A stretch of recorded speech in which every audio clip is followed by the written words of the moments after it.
तो जय हिंद दोस्तों, जैसा कि आज है 4 मार्च और दोस्तों आपको पहले बता दूं 4 मार्च को एसएससी सीजीएल टाइप 2 का एग्जाम तो है, लेकिन दोस्तों आपका फाइनेंस वाला का है जो कि हमारे सिलेबस से थोड़ा सा डिफरेंट है। ठीक है, फिर भी हम कोशिश करेंगे कि आपका जो एनालिसिस है आपका हो सके अगर क्वेश्चन मिलता है तो। ठीक है, लेकिन अभी की इस वीडियो में हम लोग देखेंगे आगे दिन का एग्जाम है 6 और 7 तारीख को, उनमें दोस्तों आने वाले संभावित प्रश्न उन संभावित टॉपिक से जो कि अब तक एग्जाम में आपके पूछे गए। ठीक है, चलिए वीडियो को शुरू करते हैं बिना किसी देरी के। ठीक है, तो आज का जो पहला प्रश्न है वह है कि 8वीं अनुसूची में कितनी भाषाएं हैं। ठीक है, तो इसका राइट आंसर दोस्तों आपका हो जाएगा कुल 22 भाषाएं। ठीक है, वर्तमान में। लेकिन दोस्तों आपका मूल संविधान में जब आपका संविधान आपका शुरू बना था तो उसमें आपका 14 भाषा था शुरुआत में। इसके बाद आपको सिंधी को 1967 में 21वें संविधान संशोधन के अधिनियम के द्वारा जोड़ा गया था। इसके अलावा कोंकणी, मणिपुरी और नेपाली को 1992 संविधान संशोधन 1992 में आपका संविधान संशोधन हुआ था 71वां, उसके द्वारा जोड़ा गया था। इसके अलावा बोडो, डोगरी, मैथिली, संथाली को 2003 में जोड़ा गया था 92 संविधान संशोधन के अधिनियम के द्वारा। ठीक है, तो वर्तमान में आपके 22 भाषा है। तो कौन कौन 22 भाषा है तो आप देख लीजिए, असमी है, डोगरी है, कन्नड़ है, मैथिली है, मराठी है, बंगाली है, गुजराती है, कश्मीरी है, मलयालम है, नेपाली है, बोडो है, हिंदी है, कोंकणी है और मणिपुरी है जिसे कि मेइती भी कहा जाता है, और आपका ओडिया है। ठीक है, तो ये दोस्तों आपके 22 भाषा हमारे भारतीय संविधान में वर्तमान में भी शामिल है। ठीक है, तो वीडियो में अगर दोस्तों इससे पहले आपको बता दें सिलेक्शन वर्सेस सेल के बारे में, जो कि दोस्तों आपका टेक्स्ट बुक ऊपर चल रहा है, जिसमें दोस्तों आपका टेक्स्ट बुक का जो ईयरली पास है मात्र 269 रुपये में मिलेगा। इसके साथ हमारा कूपन कोड यूज करते हैं APJ, तो आपको 10% का एक शॉप भी मिलेगा। ये सेल का जो वैलिडिटी है आपका 4 से 6 मार्च के बीच चलेगा। तो इसी सेल में दोस्तों आपको लेना है, ताकि दोस्तों आपका जितने भी आगे 1 साल के अंदर एग्जाम आएंगे, जैसे कि MTS का एग्जाम है, CSS का एग्जाम है, इसके अलावा विभिन्न एग्जामों का जो आपका मॉक टेस्ट है, जैसे कि KVS PRT का एग्जाम अभी चल रहा है, SSGD कांस्टेबल का एग्जाम आपका हो चुका है, इसका सीटेट का एग्जाम भी आपका हो चुका है। तो जितने भी आगे एग्जाम आने वाले हैं उन सभी के मॉक टेस्ट आपको यहाँ पर मिल जाएंगे। साथ ही साथ आपको प्रीवियस ईयर क्वेश्चन भी देखने को मिलेगा। ठीक है, तो यही बड़ी खासियत आपके टेक्स्ट बुक ऊपर मिलती है। तो अभी ऑफर भी चल रहा है, हमारा कूपन कोड APJ जरूर यूज कीजिएगा, लिंक आपको डिस्क्रिप्शन में मिल जाएगा। आप लोग एक बार जाकर चेकआउट जरूर कर लीजिएगा, ताकि जो आपका जो होली का रंग है टेक्स्ट बुक पास के संग बनाइए और अपना सिलेक्शन है जो कि आप इस साल ले लीजिए। ठीक है, चलिए वीडियो में आगे बढ़ते हैं। चलिए दोस्तों, हमारा जो अगला टॉपिक है वो आपका अनुसूची से है। ठीक है, तो देखिए अनुसूची जो 1 है आपका किससे संबंधित है, राज्यों और संघ शासित प्रदेशों की सूची शामिल है। इसके अलावा अनुसूची 2 दोस्तों आपका विशेष शक्तियाँ राष्ट्रपति राज के गवर्नर, राष्ट्रसभा और लोकसभा, सुप्रीम कोर्ट और उच्च न्यायालय के न्यायाधीशों का उपभोक्ताओं का वेतन विवरण है। अनुसूची 3 में आपका राष्ट्रपति उपाध्यक्ष को छोड़कर सभी अधिकारियों के शपथ और वादे से संबंधित है। अनुसूची 4 में दोस्तों आपका राज्य परिषद यानी कि राज्यसभा में सीटों का आवंटन है। इसके अलावा अनुसूची 5 में आपका अनुसूचित क्षेत्रों और जनजातियों के प्रशासन और नियंत्रण से संबंधित है। अनुसूची 6 दोस्तों आपका असम, मेघालय, त्रिपुरा, मिजोरम और जनजातीय क्षेत्र के प्रशासन के प्रावधान से संबंधित है। अनुसूची 7 दोस्तों आपका संघ और केंद्र सरकार राज्य जिम्मेदारी की संवर्धित सूची से संबंधित है। अनुच्छेद 8 दोस्तों आपका अनुसूची 8 आपका भारत की अधिकारी भाषा, जो कि हमने आपको देखा। अनुसूची 9 दोस्तों आपका भूमि कार्यकाल, भूमि कर, रेलवे उद्योग से संबंधित और आदेश शामिल है। इसके अलावा अनुसूची की बात करेंगे 10वां, ये दोस्तों आपका संसद सदस्य और राज्य विधान मंडल के सदस्यों के विरोध दोष प्रावधान से संबंधित है। 11 दोस्तों आपका पंचायती राज के प्रावधान से है। अनुसूची 12 आपका नगर निगम के प्रावधान से शामिल है। तो वर्तमान में आपके 12 अनुसूची ही है। ठीक है, देखिए अब 73वां संविधान संशोधन हुआ था 1993 में, उसके माध्यम से आपका 11वां अनुसूची जोड़ा गया था। इसके तहत पंचायतों के अंतर्गत 29 विषय को सूची व्यवस्था किया गया था। 12वां अनुसूची में आपका 18 विषय है। 10वां अनुसूची में आपका दल बदल विरोध कानून है, जो कि आपका 1985 में 52वां संविधान संशोधन के द्वारा जोड़ा गया था। अब 12वीं जो अनुसूची है वो आपका 1993 के 74वां संविधान संशोधन के द्वारा हमारे भारतीय संविधान में है, जो कि जोड़ा गया है। ठीक है, चलिए अब एक क्वेश्चन देख लेते हैं आपका साक्षरता दर से संबंधित, तो जो कि आपके हर शिफ्ट में आपका एक प्रश्न आ रहे हैं। तो साक्षरता दर पहले भारत में देखेंगे तो आपका 74.04% आपका क्या है, साक्षरता है भारत में। ठीक है, इसके अलावा बात करेंगे सबसे ज़्यादा कहाँ है, तो सबसे ज़्यादा की बात करेंगे तो दोस्तों आपका केरल में है सबसे ज़्यादा। ठीक है, इसके अलावा सबसे कम कहाँ है, तो आपका बिहार में है सबसे कम। इसके अलावा बात करेंगे सेकेंड स्थान पे कौन है, लक्षद्वीप है। इसके अलावा नीचे से सेकंड कौन है, तो आपका अरुणाचल प्रदेश है। इसके अलावा तीसरा पे आपका मिजोरम है और नीचे से तीसरा दोस्तों आपका राजस्थान है। तो टॉप 3 लोएस्ट, टॉप 3 टॉप, ये दोस्तों आपको देख के जाना था, क्योंकि आपका हर इससे भी प्रश्न जो कि आपका बन सकता है। तो चलिए दोस्तों अगला जो टॉपिक है हमारा प्रमुख शास्त्रीय नृत्य और डांसर है। ठीक है, जो कि आपका अभी तो शिफ्ट में देखा नहीं गया, लेकिन आने वाले शिफ्टों में शायद आपको देखा जा सके। ठीक है, तो पहला है आपका रुक्मणी देवी अरुणले, जो कि दोस्तों आपका भरतनाट्यम से संबंधित है। अगला है पंडित बिरजू महाराज, जो कि दोस्तों आपका कथक से संबंधित है। उदय शंकर, जो कि दोस्तों आपका फ्यूजन से संबंधित है। केलुचरण महापात्र, जो कि आपका ओडिसी नृत्य से संबंधित है। गुरु विपिन सिंह दोस्तों आपके मणिपुर से संबंधित है। गुरु वेम्पति चिन्ना सत्यम आपके कुचिपुड़ी से संबंधित है। सोनल मानसिंह दोस्तों आपका भरतनाट्यम उड़ीसा दोनों डांस से संबंधित है। पद्म सुब्रमण्यम दोस्तों आपका भरतनाट्यम से संबंधित है। सौवना नारायण दोस्तों आपका कथक संबंधित है। श्रीमंता शंकर देव दोस्तों आपका सतरिया संबंधित है। मृणाली साराभाई दोस्तों आपका भरतनाट्यम कथकली संबंधित है। कलामंडलम कल्याण कुट्टी अम्मा दोस्तों आपका मोहिनीअट्टम से संबंधित है। यामिनी कृष्णमूर्ति दोस्तों आपका कुचिपुड़ी और भरतनाट्यम दोनों डांस से संबंधित है। वी सत्यनारायण शर्मा दोस्तों आपका कुचिपुड़ी संबंधित है। तंजोर बाला सरस्वती दोस्तों आपके भरतनाट्यम से संबंधित है। कुमारी कमला दोस्तों आपके कथक से संबंधित है। और अलमारी वेल्ली दोस्तों आपके भरतनाट्यम से संबंधित व्यक्ति है। ठीक है, तो इन सभी को आप याद रखिएगा। इसके बाद दोस्तों बात करें शास्त्रीय नृत्य का, तो वर्तमान में आपके भारतीय संगीत नाटक अकादमी के स्वर्ण भारत में 8 शास्त्रीय नृत्य हैं। ठीक है, कौन कौन से भरतनाट्यम है, कथक है, कुचिपुड़ी ओडिसी है, और आपका कथकली है, सतरिया मणिपुरी है, जिसके प्रमुख डांसरों को अभी तक हमने अब देख लिया है। लेकिन ये जो नृत्य है कहाँ कहाँ से संबंधित है, तो देखिए आपको पहले बता दें कि आपका 8 शास्त्रीय नृत्य तो आपको वर्तमान में है, लेकिन संस्कृति मंत्रालय ने 6 नृत्य को भी भारतीय संस्कृति शास्त्रीय नृत्य का मान्यता दे दिया है, जिसमें भारत में कुल शास्त्रीय नृत्य आपका 9 हो जाता है, संस्कृति मंत्रालय ने दिया है। ठीक है, चलिए तो कौन कौन से आपके वो शास्त्रीय नृत्य उसको देख लेते हैं। तो देखिए पहला तो आपका कुचिपुड़ी जो आंध्र प्रदेश संबंधित है। भरतनाट्यम आपका तमिलनाडु से है। कथकली से केरल है। मोहिनीअट्टम भी केरल से संबंधित है। कुचिपुड़ी भी दोस्तों आपका आंध्र प्रदेश। ओडिसी भी दोस्तों उड़ीसा। मणिपुरी भी मणिपुर से। आपका कथक उत्तर प्रदेश से है। सतरिया दोस्तों आपका असम से संबंधित है। ये जो आपका छऊ की बात किए हैं वही दोस्तों आपका छऊ भी विभिन्न प्रकार का होता है। एक आपका पुरुलिया छऊ जो कि बंगाल से संबंधित है। सरायकेला छऊ दोस्तों की झारखंड से है। और मयूरभंज छऊ जो कि दोस्तों आपका ओडिशा से संबंधित आपका है। ठीक है, तो ये सभी आप याद रख लीजिएगा। एक क्वेश्चन देखिए, प्रमुख राष्ट्रीय केंद्र और संस्थान से भी प्रश्न आपको देखने को मिल रहे हैं। तो देखिए पहला तो है आपका सलीम अली पक्षी विज्ञान और प्राकृतिक इतिहास केंद्र जो कि आपका कोयम्बटूर में है। अगला है प्लाज्मा अनुसंधान संस्थान जो कि आपका अहमदाबाद में है। अगला है उन्नत प्रौद्योगिकी केंद्र जो कि दोस्तों आपका पुणे में है। अगला है नेशनल मस्तिष्क अनुसंधान केंद्र जो कि आपका मानसेर में है। अगला है नेशनल पोषण संस्थान जो कि आपका हैदराबाद में है। Central arid zone research institute जो कि आपका जोधपुर में है। अगला है नेशनल जल विज्ञान या हाइड्रोलॉजी संस्थान जो कि आपका बेलगांव रुड़की में है। नेशनल प्राकृतिक चिकित्सा संस्थान जो कि आपका पुणे में है। डीएनए फिंगरप्रिंट एंड डायग्नोस्टिक केंद्र आपका हैदराबाद में है। इसके अलावा परिवर्तित ऊर्जा साइक्लोट्रॉन केंद्र आपके कोलकाता में है। अगला है राष्ट्रीय होम्योपैथी संस्थान आपके कलकत्ता में है। भाभा परमाणु अनुसंधान केंद्र आपका ट्रोम्बे में है। गणितीय विज्ञान संस्थान आपके चेन्नई में है। टाटा मूलभूत अनुसंधान संस्थान आपके मुंबई में है। इंदिरा गांधी परमाणु अनुसंधान केंद्र आपके कलपक्कम तमिलनाडु में है। अगला है भारतीय चारागाह एवं चारा अनुसंधान संस्थान आपका झांसी में है। सेंट्रल धान अनुसंधान केंद्र आपके कटक में है। नेशनल ब्रेन मस्तिष्क अनुसंधान केंद्र आपके गुड़गांव में है।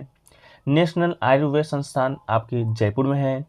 नेशनल इंस्टीट्यूट ऑफ इम्यूनोलॉजी आपके नई दिल्ली में है। भारतीय दलहन अनुसंधान संस्थान आपका कहाँ है, तो कानपुर में है। सेंट्रल ड्रग रिसर्च इंस्टीट्यूट आपका लखनऊ में है। केंद्रीय खाद्य प्रौद्योगिकी अनुसंधान संस्थान आपका मैसूर में है।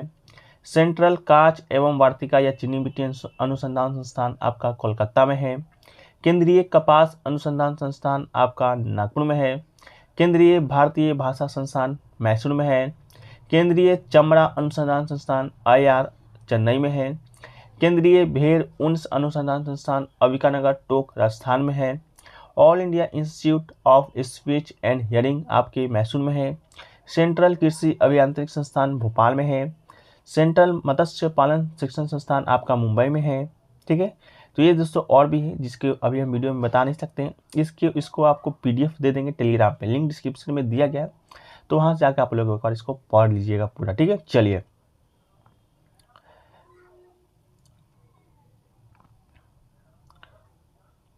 अगला है दोस्तों हमारा टॉपिक है वो है दोस्तों आपका मौलिक अधिकार और DPSP के सभी अनुच्छेद। ठीक है, मौलिक अधिकार में अनुच्छेद की बात करेंगे 12 से 35 है। ठीक है, तो अनुच्छेद जो 12 है आपके राज्य की परिभाषा है। अनुच्छेद जो 13 है मौलिक अधिकारों पर नियंत्रण करने की विधियां हैं, ठीक है। इसके अलावा अनुच्छेद 14 से जो 18 है आपके समानता का अधिकार है, जिसमें आपका अनुच्छेद 14 में कानून के समक्ष समानता है। अनुच्छेद 15 में धर्म, जाति, लिंग, जन्मस्थान आदि के आधार पर भेदभाव नहीं होगा। अनुच्छेद 16 आपका लोक नियोजन के अवसरों में सभी को समानता प्रदान करता है। इसके अलावा अनुच्छेद 17 आपका अस्पृश्यता का अंत से संबंधित है।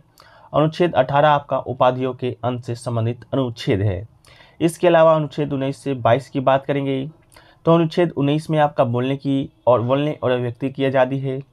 अनुच्छेद 19 में भी 6 प्रकार की आज़ादी है, जिसमें अनुच्छेद ए में आपका बोलने की आज़ादी, अनुच्छेद बी दोस्तों आपका शांतिपूर्वक बिना हथियार के कहीं भी इकट्ठा होने या सभा करने की आज़ादी, सी में दोस्तों आपका संगठन या संघ बनाने की स्वतंत्रता, डी में आपका देश के किसी भाग में आने जाने की आज़ादी, ई में दोस्तों आपका देश के किसी भी क्षेत्र में रहने की आज़ादी, जी में आपका देश के किसी भी हिस्से में व्यापार करने की आज़ादी। अनुच्छेद 20 आपका अपराधों के दो सिद्धि के संबंध में सक्षम से आज़ादी। अनुच्छेद 21 में आपका प्राणदैहिक स्वतंत्रता का अधिकार है, जीने का अधिकार है। 21 के ए में दोस्तों आपका शिक्षा का अधिकार है, जो कि 6वां संविधान संशोधन के द्वारा जोड़ा गया था। अनुच्छेद 22 आपका कुछ दशा में गिरफ्तारी से सक्षम संबंधित है। इसके अलावा अनुच्छेद 23-24 आपका शोषण के विरुद्ध अधिकार है, जो कि 23 में आपका मानव के साथ दुर्व्यवहार, बाल श्रम पर प्रतिबंध है। इसके अलावा अनुच्छेद 24 दोस्तों आपका कारखाना आदि के काम में कम से कम 14 वर्ष से कम आयु के बच्चों पर प्रतिषेध लगाता है। इसके अलावा है धार्मिक स्वतंत्रता का अधिकार, जो कि आपका अनुच्छेद 25 से 28 है। 25 में दोस्तों अंतःकरण, किसी भी धर्म को मानने या प्रचार करने की स्वतंत्रता है। 26 में आपका धार्मिक कार्यों के प्रबंधन की स्वतंत्रता है। अनुच्छेद 27 आपका किसी विशिष्ट धर्म की अभिव्यक्ति के लिए टैक्स संबंधी स्वतंत्रता है। अनुच्छेद 18 आपका सरकारी शिक्षण संस्थानों में धार्मिक शिक्षा नहीं दी जाएगी, धर्म विशेष के कार्यक्रम में शामिल होने के लिए बाध्य नहीं किया जाएगा। इसके अलावा अनुच्छेद 29 से 30 आपका संस्कृति शिक्षा संबंधित अधिकार है, जो कि अनुच्छेद 29 दोस्तों आपका अल्पसंख्यक और को उनकी भाषा, लिपि और संस्कृति को सुरक्षित रखने का अधिकार है। अनुच्छेद 30 आपका अल्पसंख्यक और के शैक्षणिक संस्थानों संचालित करने का अधिकार है। अनुच्छेद 32 दोस्तों आपको बता दें तो यह आपका सुप्रीम कोर्ट में रिट जारी के संबंधित प्रावधान अनुच्छेद 32 है। 33 अनुच्छेद आपका मौलिक अधिकारों को लागू करने में संसद की शक्ति से संबंधित है। 14 दोस्तों अनुच्छेद 34 दोस्तों आपका सैन्य क्षेत्र कानून के समय मौलिक अधिकारों पर प्रतिबंध संबंधित प्रावधान है। अनुच्छेद 35 आपका मौलिक अधिकार लागू करने के संबंधित प्रावधान है। ये दोस्तों आपका मौलिक अधिकार हुआ। लेकिन भारतीय संविधान में डीपीएसपी है, जो कि दोस्तों आपका भाग 4 अनुच्छेद 36 से 51 में है। इसको आप लोग पढ़ लीजिएगा, क्योंकि ये अभी तक एग्जाम में पूछा नहीं गया है। मौलिक अधिकार से पूछा गया, जिसको हमने आपको बता दिया है। ठीक है, चलिए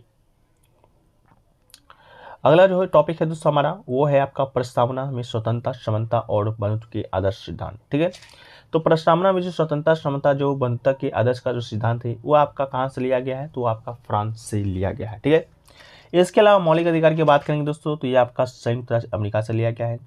आयरलैंड से बात करेंगे तो नीति निर्देशक सिद्धांत आयरलैंड से लिया गया है। ऑस्ट्रेलिया से बात करेंगे तो प्रस्तावना की भाषा, सम्मति सूची का प्रावधान ऑस्ट्रेलिया से लिया गया है। जर्मनी की बात करेंगे तो आपातकाल के प्रवर्तन के दौरान राष्ट्रपति को मौलिक अधिकार संबंधी शक्तियां जर्मनी से लिया गया है। दक्षिण अफ्रीका से बात करेंगे तो संविधान संशोधन की प्रक्रिया प्रावधान आपका दक्षिण अफ्रीका से लिया गया है। यूएसएसआर से आपका रूस मौलिक कर्तव्यों का प्रावधान लिया गया है। ब्रिटेन से दोस्तों आपका संसदात्मक शासन प्रणाली और एकल नागरिकता आपका ब्रिटेन से लिया गया है। ठीक है, चलिए अगला टॉपिक हम लोग देख लेते हैं, जो कि दोस्तों आपके एग्जाम पॉइंट ऑफ व्यू से आपका इंपॉर्टेंट है। तो वो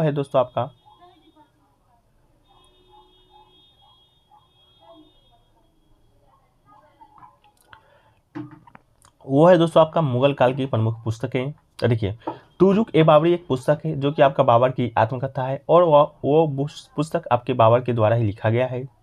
अकबरनामा दोस्तों आपका अबुल फजल के द्वारा लिखा गया है। तुजुक ए जहांगीरी आपका मोहम्मद खान जी के द्वारा लिखा गया है। आलमगीर नामा आपका मुंशी मिराज मोहम्मद काजिन के द्वारा लिखा गया है। हुमायूं नामा आपके गुलवेदन बेगम के द्वारा लिखा गया है। बादशाह नामा आपके अब्दुल हमीद के द्वारा लिखा गया है। पद्मशंबा अवध हमीदी लाहौरी ये आपका शाहजहाँ पर है। ठीक है, इसके अलावा शाहजहानामा आपका इनायत खान जी के द्वारा लिखा गया है। तहकीक हिंद आपके अलबरूनी के द्वारा लिखा गया है। तारुख ए फिरोज शाही आपके जियादीन बर्नी के द्वारा लिखा गया है। फतवा ए जहानदारी आपके जियादीन के द्वारा लिखा गया है। खमास जो कि आपका मीर खुसरो शाहनामा आपका फिरदौसी के द्वारा। तवाक़े तेनासी जो कि नियाज़ुद्दीन सिराज के द्वारा ये पुस्तक पूछा भी जा चुका है। किताब उल हिंद आपका अलबरूनी के द्वारा। अमीर खुसरो के द्वारा पुस्तक जो लिखा गया है उसमें दोस्तों आपका किरान उस्सादे हैं, मिफ्ता उल फुतूह है, खजाइन उल फुतूह है और सिका है अनूह सिपहर। ये दोस्तों आपका अमीर खुसरो के द्वारा आपका लिखा गया है। ठीक है, चलिए